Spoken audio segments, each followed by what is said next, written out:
Welcome to the last breakfast. Please enjoy the video. You'll start by enabling the permissions that let you remove apps safely.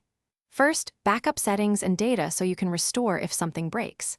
Next, open settings, tap About Phone 7 times to enable developer options, then enable USB debugging.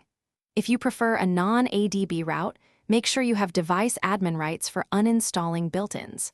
Once done, charge above 50% and connect to Wi-Fi, because large updates or downloads might be required during the process. Now you'll identify which packages are bloat and how to neutralize them. Open Settings, Apps, and sort by size or recent activity. Pick one app at a time. For regular apps, hit Uninstall. For pre-installed apps, choose Disable or Uninstall updates to reclaim space and stop background processes.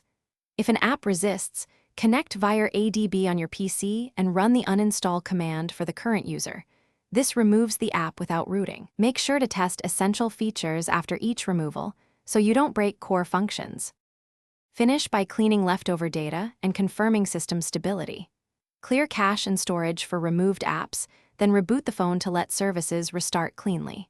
Make sure core features like phone, messaging, and Samsung Cloud still work. If not, reinstall the specific package with ADB or restore your backup.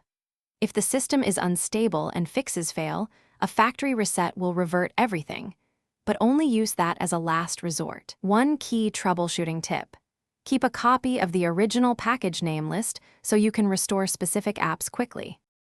Thanks for watching. If this was helpful, leave a like and consider subscribing. See you next time.